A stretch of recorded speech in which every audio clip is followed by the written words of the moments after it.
Zelenski bildirib ki, Rusiya razı olarsa Ukrayna növbəti danışıqların yaxın zamanlarda Azərbaycanda keçirilməsinə hazırdır. Rusiya Ukrayna münaqişəsinin mürəkkəbliyini, tərəflər arasındakı ziddiyyətləri, indiyə qədər keçirilən görüşlərin nəticəsizliyini, həmçinin müharibə ətrafındakı geosiyasi maraqları nəzərə alanda Moskva-Kiyev xəttində diplomatik seçimin məhdud olduğu aydın görünür. Bu baxımdan Bakıda görüş təşkili çətinliklə üzləşir. Siyasi şərhçi Asif Nərimanlı hesab edir ki, dialoq məkanı kimi Azərbaycanın təklif olunması təsadüfi deyil. Birincisi, Bakının neytral mövqeyi. Azərbaycanın Ukrayna və Rusiya münaqişəsində birbaşa tərəf olmaması və hər iki ölkə ilə münasibətləri növbəti danışıqlara ev sahibi etmək imkanlarını artırır. İkincisi, Azərbaycanın təcrübəsi. Bakı indiyə qədər həm qlobal, Amerika Birləşmiş Ştatları, Rusiya, NATO, həm regional, Türkiyə, İsrail-Suriya problemlərinin müzakirəsinə ev sahibliyi edib. Rusiya-Ukrayna münaqişəsində də bu təcrübədən istifadə oluna bilər. Üçüncüsü, Bakı həm Moskva, həm də Kiyev üçün alternativ seçim imkanı yaradır.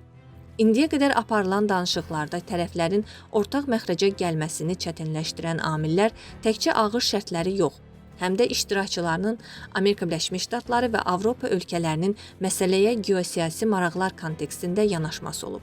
Danışıqların neytral Azərbaycana köçürülməsi problemin regional müstəvidə müzakirə edilməsində yeni imkanlar yarada, xüsusilə Bakı və Ankara, Moskva-Kiyev xəttində diplomatik həll yollarının tapılmasına töhfə verə bilər. Azərbaycan və Ukrayna arasında müxtəlif istiqamətlər üzrə dərinləşən əlaqələrdə humanitar sahə mühüm əhəmiyyət kəsb edir, xüsusilə rəsmi Bakının bu istiqamətdə həyata keçirdiyi işlər fonunda.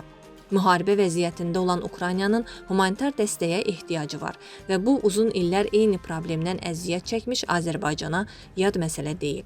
Bu baxımdan Ukraynaya hərtərəfli humanitar dəstək göstərən ölkələrin sırasında ilk yerləri Azərbaycan tutur.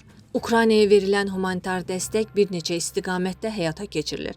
2022-ci ildə müharibə başladıqdan dərhal sonra Azərbaycan Ukraynaya dərman və tibbi ləvazimatlarla yardım edib. Daha sonra humanitar yardımın miqyası genişləndirilib. Göstərilən yardımın ümumi məbləği 100 milyon dollardan artıqdır. Misal üçün, 2023-cü ildə 40 milyona yaxın, 2025-ci ildən 40 milyon, bu il ərzində isə 45 milyondan artıq olub. Bu məbləğlər həm birbaşa humanitar yardım, həm də yenidən qurma və enerji layihələrini əhatə edir.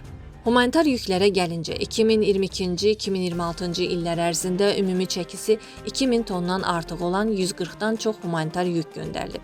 Bura tibbi ləvazimatlar, ərzaq məhsulları, elektrik generatorları və transformatorlar daxildir. Dəyərli izləyicilər, ölkə və dünya gündəmi ilə bağlı xəbərlər təqdim etməyə davam edəcəyik. Öz fikirlərinizi şərh bölümündə qeyd etməyi unutmayın. Sağlıqla qalın.